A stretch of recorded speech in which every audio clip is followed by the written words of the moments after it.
Philosophy is knowledge of things which are insofar as they are, that is, a knowledge of the nature of things which have being. And again, philosophy is knowledge of both divine and human things, that is to say, of things both visible and invisible. Philosophy again is a study of that, whether this be voluntary or natural. For life is of two kinds, there being a natural life by which we live, and then voluntary one by which we cling close lovingly to this Christian life. That also is of two kinds, the one being natural, which is the separation of soul from body, whereas the other is the voluntary one, by which we disdain this present life and aspire to that which is to come. Still again, philosophy is the making of oneself like God. Now we become like God in wisdom, which is to say, in the true knowledge of God, and in justice, which is a fairness in judgment with respect to persons, and in holiness, which is to say, in goodness, which is superior to justice, being that which being that by which we do good to them that wrong us. Philosophy is the art of arts and the science of sciences.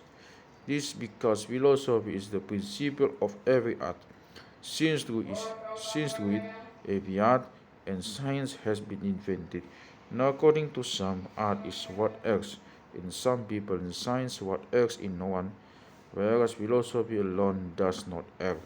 According to others, art is that which is done with the hands, whereas science is any art that practiced by the reason, such as grammar, rhetoric, and the like. Philosophy again is a love of wisdom, but true wisdom is God. Therefore, the love of God, this is the true philosophy. Philosophy is divided into speculative and practical. The speculative is divided into theology, physiology, and mathematics. The practical is divided into ethics, domestic economy, and politics. Now, the speculative is the orderly disposition of knowledge. So, theology is the consideration of incorporeal and immaterial things.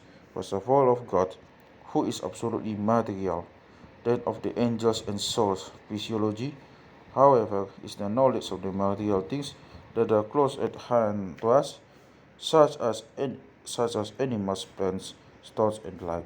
Mathematics is the knowledge of things which are in themselves incorporeal, but which are found in corporeal beings, such as numbers and musical notes, and in addition such things are geometrical figures and the movements of the stars. Thus it is that the logical consideration of numbers constitutes the science of arithmetic, that of the musical sounds, music, and that of geometrical figures, geometry, that of the stars, astronomy. This is the midway between things that have bodies and things which have not. For while number is in itself incorporeal, but it is also found in material things, such as grain, for example, or wine, or any other such thing. Practical philosophy, moreover, is concerned with the figures. It governs manners and shows how one must behave in society.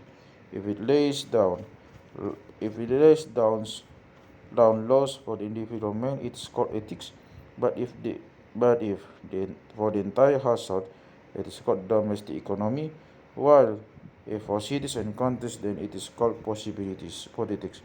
There are, however, some who have endeavored to do away entirely with philosophy by asserting that it does not exist, and that neither does any knowledge of exception exist. We shall answer them by asking, how is it that you say that there is neither philosophy and no knowledge, nor perception? Is it by your knowing and perceiving it, or is it your knowing and perceiving it? If you have perceived it, well, it is knowledge and perception. But if it is by your knowing it, then no one will believe you, as long as you are discussing something of which you have no knowledge. Since then, there is such a thing as philosophy, and since there is knowledge of things that are, let us talk about being. However, one should understand that we are beginning without division of philosophy which concerns the reason and which is a tool of philosophy rather than one of its without divisions, because it's used for every demonstration. So for the present, we shall discuss simple terms, which through simple concepts signify simple things. Then after we have explained the meanings of the words, we shall investigate the dialectic.